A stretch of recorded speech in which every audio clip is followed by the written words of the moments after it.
semua orang harus bekerja yang baik, maka tidak ada kalimat jam kerja. Jam kerja itu formal. Saya tidak penting jam kerja, Pak. Kenapa? Kita bisa masuk jam 7, keluar jam 3. Tapi itu semua tidak ada arti kalau tidak ngapa-ngapain. Yang diperlukan itu langkah-langkah out of the box, menyelesaikan problem. Saya tugas kepala PU. Masuk ke sini, saya tadi lihat jalan bergelombang. Kemudian ini kawasan industri. Jangan sampai ada persepsi di mata publik investor Indonesia dan investor nasional, pemerintah Indonesia, pemerintah Jawa Barat, pemerintah Kabupaten Subang tidak memperhatikan pertumbuhan ekonomi. Sehingga masuk kawasan industri jalannya bergelombang. Saya minta kepala PU nggak usah ngomong proyek, kita cari duitnya, dalam waktu 2 minggu jalannya sudah rapi, berbeton dan dilebarkan. Itu cara kerja. Ini cara, Pak. Yang kedua, kalau saya tidak berimajinasi lawan premanisme, lawan ormas-ormas yang menjadi alat bagi orang, gitu kan, yang sifatnya preman. Bukan ormas dilawan, tidak. Ormas baik juga banyak. Tapi ormas yang sifatnya preman. Ya, sifat preman ini ya harus dilawan, jangan dibiarkan. Kenapa selama ini mereka berani? Karena semua orang takut. Kenapa semua orang takut? Nggak tahu. Takutnya kenapa? Kata orang Sunda, tong ingis ku bisi, tong rempan ku sugan. Dari dulu orang takut sama kunti. Dari dulu orang takut sama genderuwo. Dari dulu orang takut sama kelong wewe. Pertanyaannya adalah, ada nggak orang yang mati dimakan kunti? Kan nggak ada. Nah, ketika pemerintah mengambil tindakan, ketika pemerintah memutuskan, ternyata nggak ada tuh, bisa selesai, rapi, tertata, beres. Nah, ini diperlukan cara tindak out of the box untuk melakukan tindakan dan mengambil resiko dari sebuah tindakan. Maka saya memilih menjadi pemimpin yang mengambil resiko terhadap setiap tindakan. Nah, karena mengambil resiko, konsekuensinya dalam pikiran kita hanya satu, mengabdi, titik. Nggak udah lagi ada yang berpikir yang lain, sudah mau apa lagi.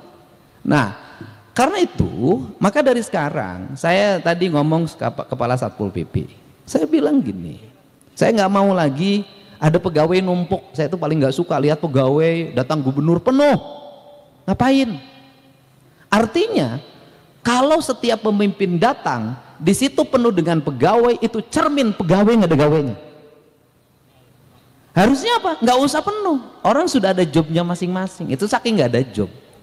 Nah, kenapa saya kalau melakukan tindakan pembongkaran dan sejenisnya nggak mau ngelibatin banyak orang? Karena terlalu banyak orang yang ngumpul dibanding orang kerja. Bongkar bangunan, ASN penuh, tapi nggak bongkar nama Satpol PP. Satpol PP nanti mau palu-palu aja. Kan ini mindset, saya sudah membangun mindset dari dulu. Oh, kalau pergi ke sini harus bawa palu, harus bawa gergaji, harus bawa. Ini yang dibutuhkan. Nah, jadi kita bergerak itu berdasarkan kebutuhan. Nah, sekarang tahap pertama kita adalah premanisme di kawasan industri sudah clean, sudah bersih. Tahap kedua adalah infrastruktur. Tahap ketiga adalah pegawai negeri, pejabat negara, siapapun dia tidak boleh menjadikan industri menjadi objek untuk cari duit. Tapi dia harus didorong untuk berjalan dengan cepat, berproduksi dengan cepat, melahirkan orang untuk bekerja. Kenapa? Karena pemerintah tidak bisa nyiapin lapangan kerja dalam jumlah banyak. ASN ada batasannya, P3K ada batasannya, dan kemudian negara juga ada batasannya. Karena keuangan kalau disedot oleh pegawai terus, kapan membangunnya?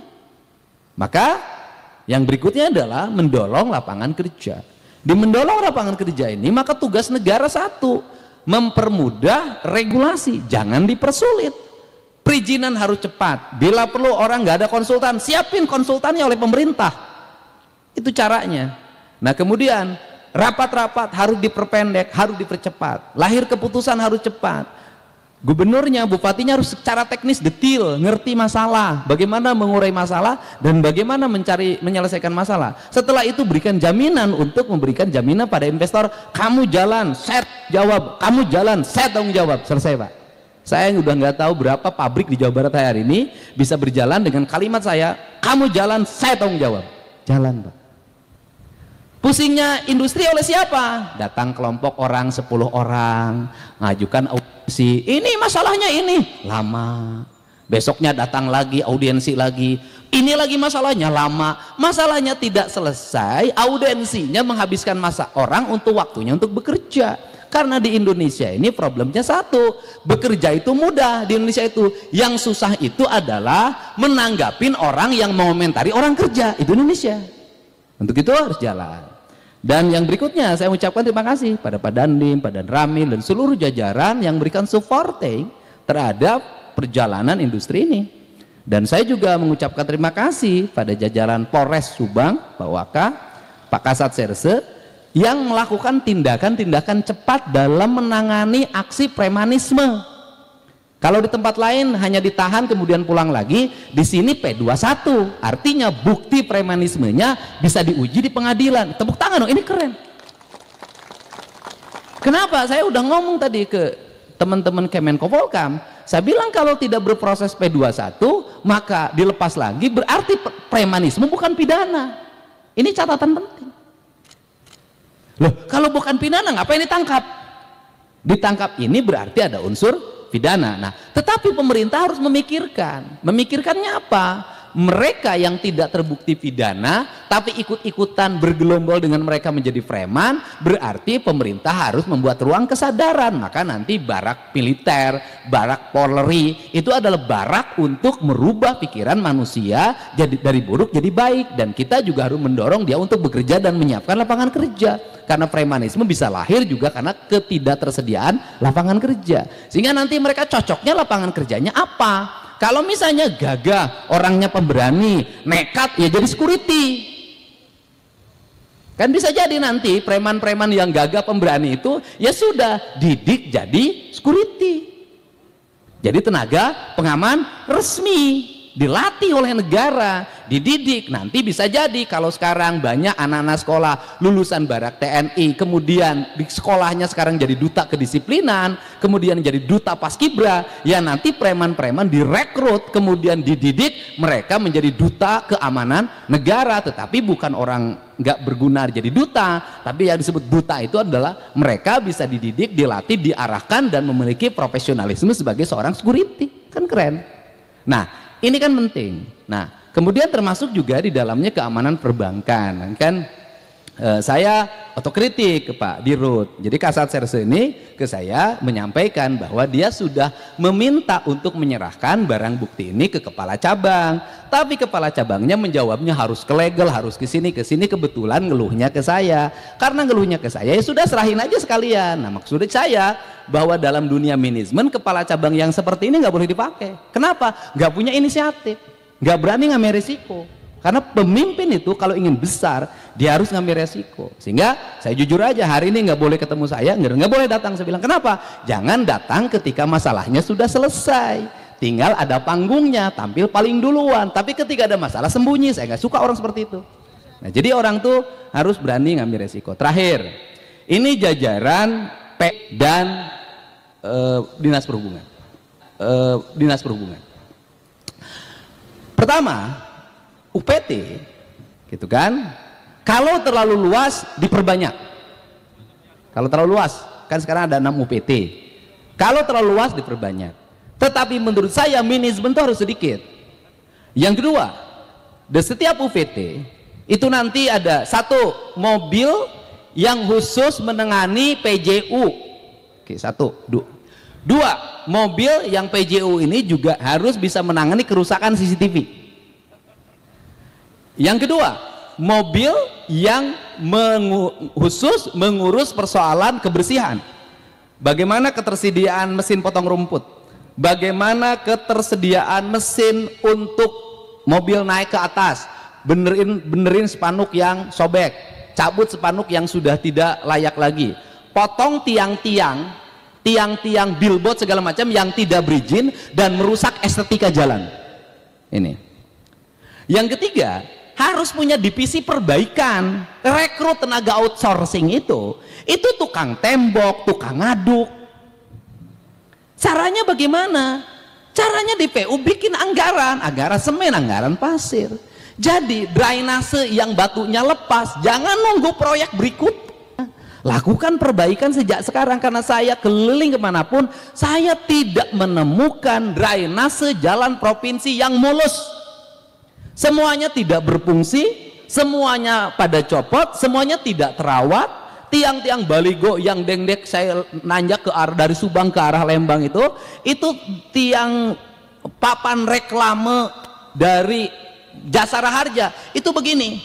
Papan petunjuk yang arah Ciater kanan kirinya nggak jelas. Indonesia ini negerinya berantakan banget, Jawa Barat ini. Nah, untuk itu saya nggak mau lagi ke depan begitu.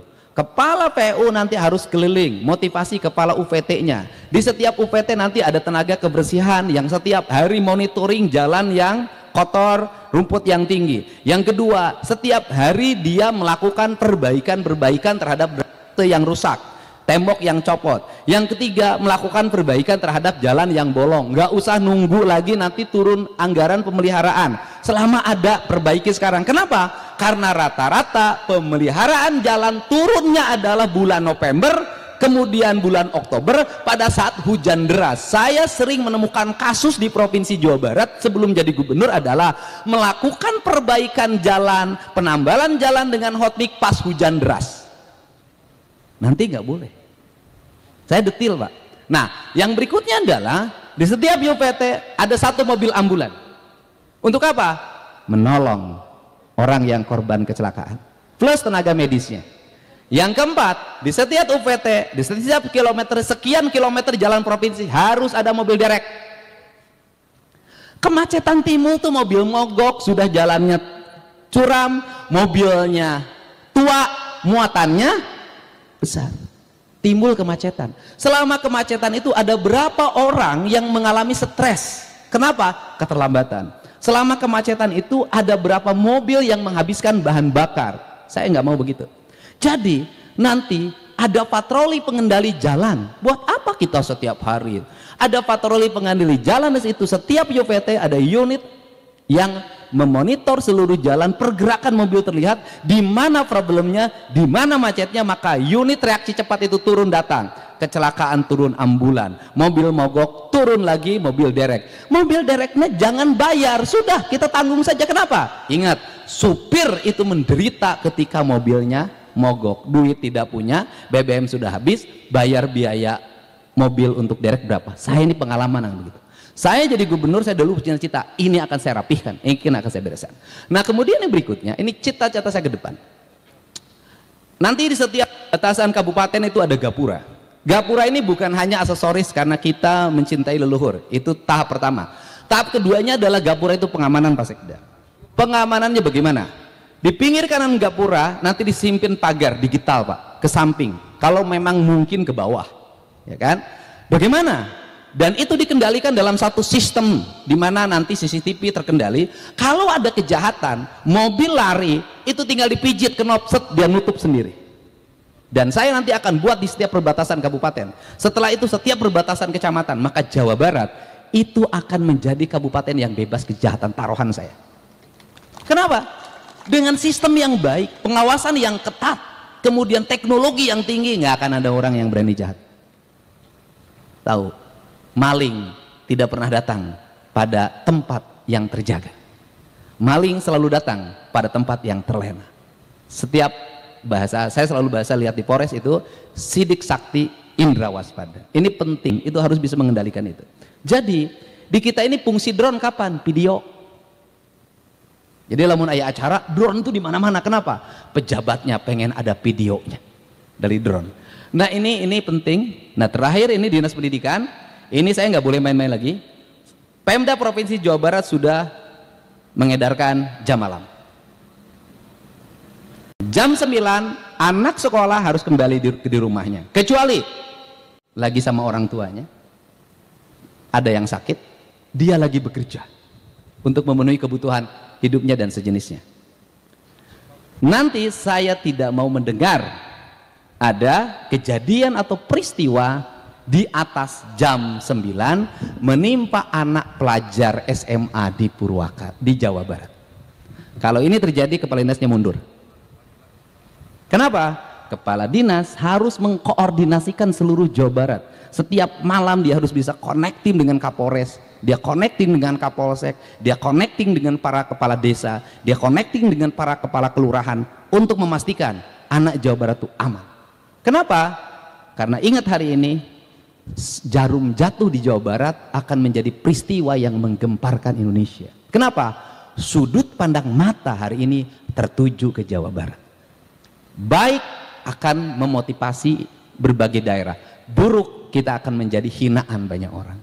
Ini tidak boleh main-main kerja dengan saya. Tidak boleh lagi ada tujuan-tujuan lain kecuali memperbaiki. Semua orang harus bekerja, berusaha untuk senantiasa matanya terbuka, berkendali, berkomunikasi, tidak feodal, tidak lagi feodal gaya raja gitu loh.